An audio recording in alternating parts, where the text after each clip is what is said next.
So you've decided to come to Austin, Texas, probably for the food, right? Well, here's the deal. I'm Ali Khan, and for the past 10 years, I have scoured the country looking for the best food as a TV host, as a professional food critic, as a content creator, blah, blah, blah, blah, blah. Here's the deal. If you're looking for the best food to eat in Austin, Texas, in 24 hours, get some paper, take down some notes. You might even be able to do this in 12 hours, 8 hours. I'm getting carried away. By the way, too, if you want me to do the driving for you, give me a shout on alicandis.com. Let me know when you're coming, and I will set you up with a food tour myself. And if it's not 100 degrees out, you might even see me in my super cool jacket, or I could be wearing shorts. No promises.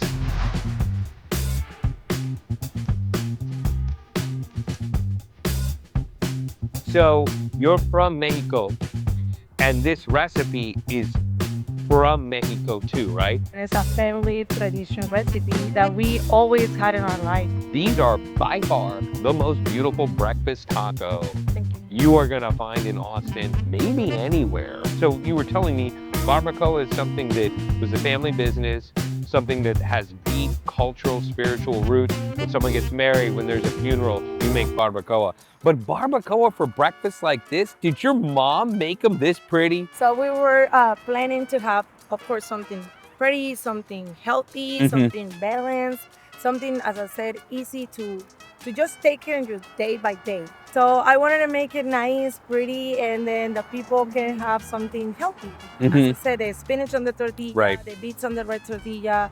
You can have your proteins. You can remove some items if you don't want. You can substitute beans in there. I just wanted to make it for everybody. Right. So I have like veggies options and things that everybody can just come and visit me and then say, okay, I can have a complete breakfast. These things are big and fat. Real talk. I have come here and I've been like, I could come here and have one, and it's kind of just enough food. And then when I've come here on the tour and I give people 2 tacos and then we go to the next stop, swear to God, people are like, oh, I'm actually kind of good right now. Because this is a significant amount of food, which you can't always find for 2 tacos in Austin. This is just, come on, dude, really? Loves it. Eat Get it in 2 bites. No, No, Look at this stuff. no. That's a 3-biter. It's so balanced. And I think it's balanced as like a dish that for flavor, and to be honest, it's just the right amount of everything. It's not just a ton of meat in a tortilla. You know, the egg plays with the beef. There's, you know, a kind of real harmony in there. The microgreens, you know, all those things that make it a little bit more brighter and fresher. The tortilla's made in-house. The salsas are made here. And they, you know what's funny? I went green and didn't use all the orange because this is habanero, it's really spicy, but it doesn't kill you, you know? And look, there's different tacos for different reasons. This is a taco you could have any occasion. I will tell you, if you are in Austin, Texas, and you didn't come here for a breakfast taco, you did your trip wrong. And even better, do your trip with me and I'll make sure to get you one of these.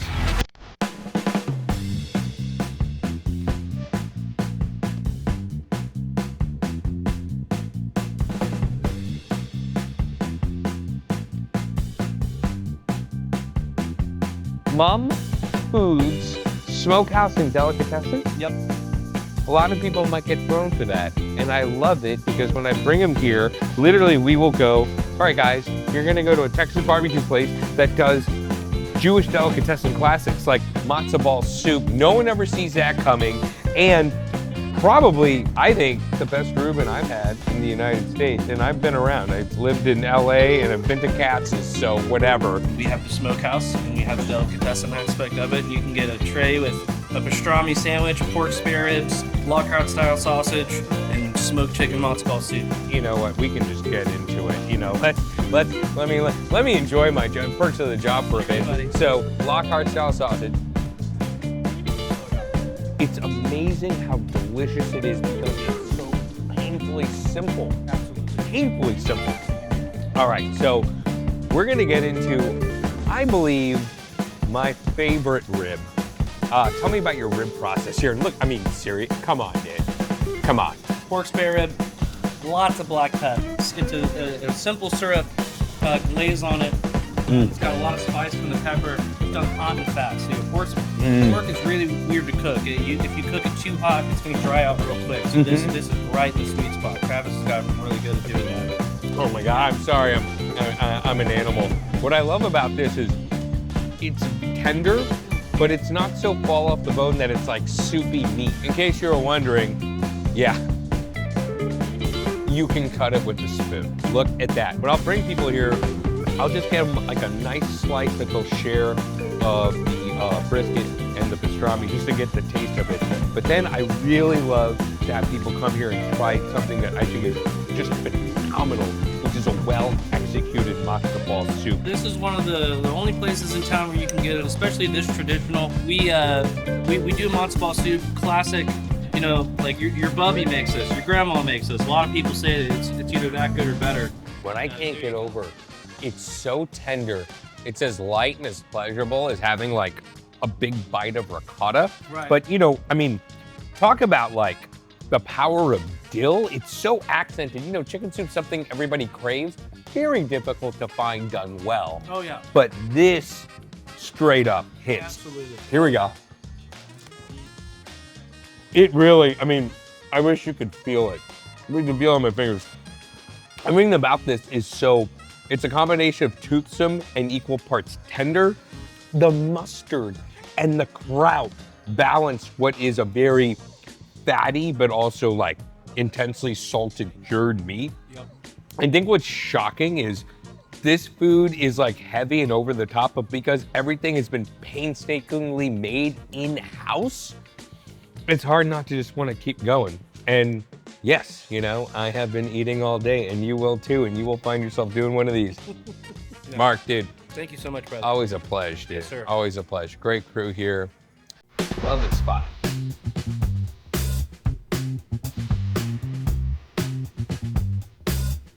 Cheers, dude. All right, here it is. And, you know, this is an excellent part when I do the food tour because sometimes I've come here and we'll split one of your amazing smash burgers, but I also love to come here because this place is fascinating. So Sour Duck Market is a place to wet one's whistle, but you're also a bakery, you're also an all-day cafe. This is a place that is casual, high quality, and that means you want to come here on the reg. And no joke, there were times where I was like, let's just go here. It's just easy, the food's good, it's not an arm and a leg. There's so many places that, great restaurants in the city of Austin that you can go in and have an excellent, you know, New York quality meal. Yeah.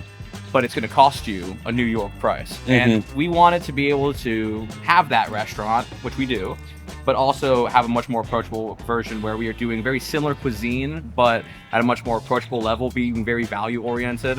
We want families to be able to come afford to be eating here 3-4 times a week, and we do. You know, we have those regulars here. You know what? Cheers to that. We keep it real.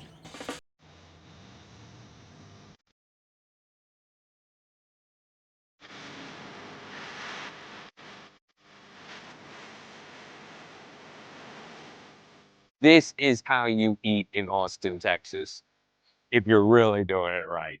Why you decided to focus on the torta versus tacos like everywhere else in Austin? One of my favorite foods is sandwiches, and I also think the torta is a little bit of an underdog. It's kind of like they're always there on the menu, but they don't get the love that they deserve.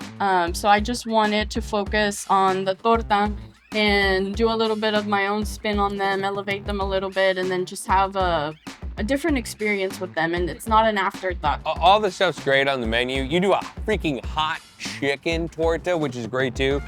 But the Berkshire pork is kind of the game changer. And she did a custom job for me too, because she did the pambazo, so that guajillo chili toast on there too, which, you know, well, this is a sign of a good meal. In my world, this is always a sign of a good meal. Here we go.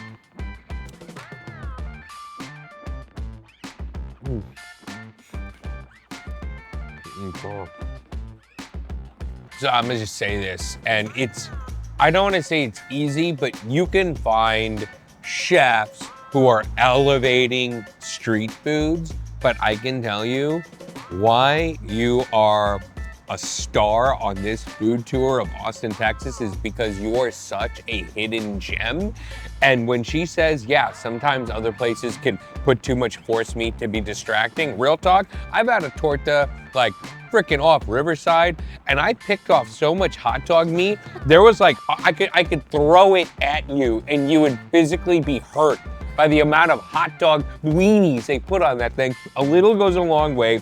Everything here is high quality. It's rich, it's salty, it has just enough heat. There's a little sweet in there too because there is al pastor in there, but it's complex, but it's equal parts complex and comforting. It's stupid good. La Plancha, whether you come here on a food tour of Austin, Texas, or if you just come here as a standalone, this is one of the great hidden gems in Austin, Texas, until this video went viral. And then, oh well, sorry, put a timestamp on this one. Thank you, man. Welcome. Such a badass, just a badass. I don't know about you, but I am feeling pretty full right about now. Hey, Allie, you forgot your dessert. Oh, that's right. You can't leave Austin without getting a little something sweet like these churros. And if you want to check out this sweet tour, I need you to do two things. First, I need you to give this video a like, subscribe to the channel, and two, give me a shout. OllieConEats.com, that's how you can get a hold of me, and I'm gonna set you up with one of these food tours. See you in Austin.